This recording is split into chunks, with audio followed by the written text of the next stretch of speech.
अगर आप चाहते हैं कि अगली वीडियो में आपका नाम आए तो प्लीज कमेंट करें और इस चैनल को सब्सक्राइब करें।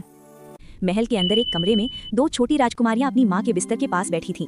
कमरा मोमबत्तियों की हल्की रोशनी से रोशन था, लेकिन हवा में डर और उदासी मिली जुली थी। सबसे बड़ी राजकुमारी आलिया अपनी छोटी बहन एमा का हाथ कसकर पकड़े हुए थी। एमा बार बार अपनी मां को पुकार रही थी, अम्मी उठ जाए ना, हमें छोड़कर मत जाए। अम्मी उठ जाए ना, हमें छोड़कर मत जाए। राजा सलीम दरवाजे के पास खड़े होकर सब कुछ बेबस होकर देख रहे थे। वो एक ताकतवर राजा थे, लेकिन उस पल वो सबसे कमजोर इंसान लग रहे थे। अचानक रानी की सांसें रुक गईं और कमरे में पूरी तरह सन्नाटा छा गया। उस पल दोनों राजकुमारियों की मासूम दुनिया बिखर गई। उन्हें नहीं पता था कि उनकी जिंदगी का सबसे बुरा दौर शुरू होने वाला है। नूरिस्तान का राज्य कभी खुशियों से भरा हुआ था। राजा सलीम अपने इंसाफ और बहादुरी के लिए मशहूर थे और उनकी रानी बहुत दयालु और रहमदिल औरत थीं। आलिया और एमा महल की आंखों का तारा थीं। उनकी हंसी बगीचों में गूंजती थी और महल के नौकर भी उन्हें अपनी बेटियों की तरह चाहते थे। रानी खुद उन्हें पढ़ाती थीं, कहानियां सुनाती थीं और हमेशा कहती थी, मेरी बच्चियों चाहे जो भी हो, एक दूसरे का साथ कभी ना छोड़ना। की मौत के बाद महल में खुशियां खत्म हो गईं। राजा दिन ब दिन शांत और उदास होता गया। दरबार के सलाहकारों ने उसे समझाया कि राज्य के लिए दूसरी शादी करना जरूरी है, ताकि महल को एक नई रानी मिल सके और राजकुमारियों को मां का साया मिल सके। कुछ समय बाद राजा ने एक खूबसूरत औरत से शादी कर ली। उसका नाम जारिना था। वो बहुत खूबसूरत थी, उसकी आंखें तेज थी और उसकी आवाज मीठी थी। शुरू में उसने दोनों राजकुमारियों से बहुत प्यार दिखाया। वो उन्हें महंगे कपड़े देती, उनके साथ बैठती। ये सब एक ड्रामा था। अब तुम मेरी नौकरानियां हो। लेकिन क्यों? चुप! एक सुबह जब सूरज अभी पूरी तरह से नहीं निकला था, जारिना गुस्से में राजकुमारियों के कमरे में घुसी और पर्दे खींच दिए। उठो, अब तुम शहजादियां नहीं हो, अब तुम्हें काम करना होगा। उठो, तुम दोनों बहुत ज्यादा सो गई हो, वो चिल्लाई। आलिया और एमा घबरा कर जाग गईं। जारिना ने उनके सुंदर कपड़े ले लिए और उन्हें सादे पुराने कपड़े दे दिए। आज से तुम महल की नौकरानियां हो। आज से तुम महल साफ करोगी, बर्तन धोगी और बाग की सफाई करोगी। लेकिन हम शहजादियां हैं। आलिया को महल के बड़े हॉल साफ करने का काम दिया गया था। एमा को किचन में बर्तन धोने पड़ते थे। उसके मुलायम हाथों में छाले पड़ गए थे। वो सुबह से रात तक काम करती थी और रात में थककर एक छोटे अंधेरे कमरे में सो जाती थी। जारिना हमेशा राजा के सामने प्यार दिखाने का नाटक करती थी। वो कहती थी, मैं लड़कियों को मजबूत बना रही हूँ ताकि वे आगे की जिम्मेदारियां उठा सकें। राजा, जो राज्य के कामों में बिजी था, सच्चाई से अनजान था। समय बीतता गया और जुल्म बढ़ता गया। आलिया और एमा अपने छोटे से अंधेरे कमरे में एक दूसरे के पास बैठी थीं।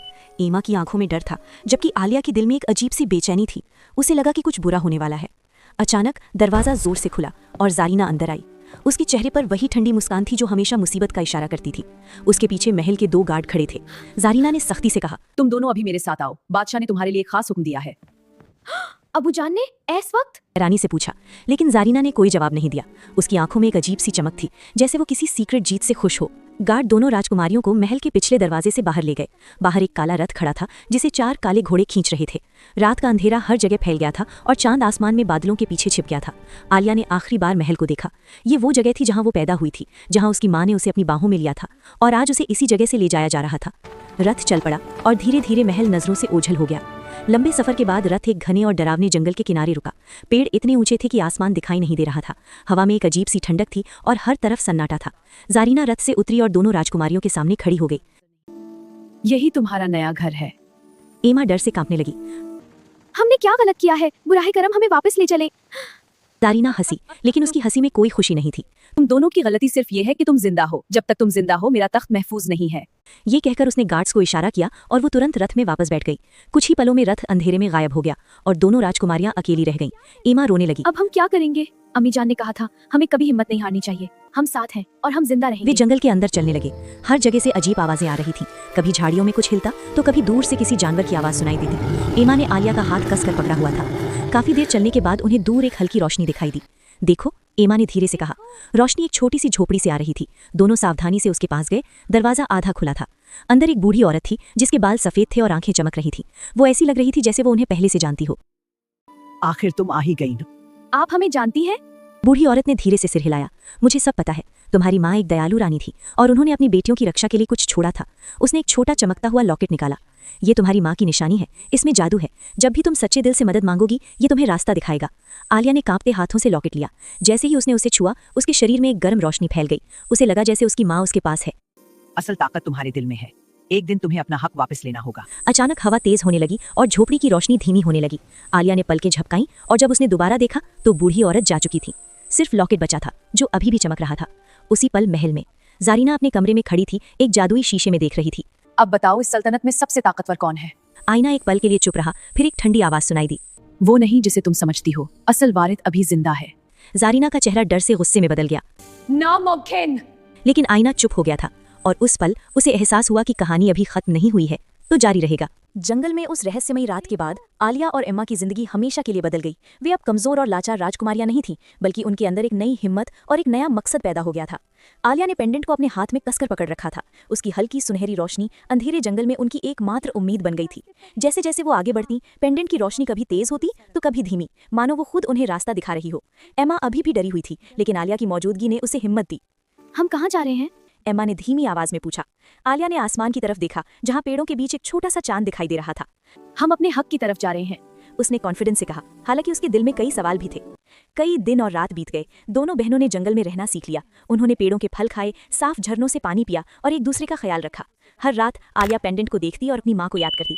एक रात जब वो सो रही थी तो पेंडेंट अचानक तेजी से चमकने लगा। पूरे इलाके में एक गर्म रोशनी फैल गई।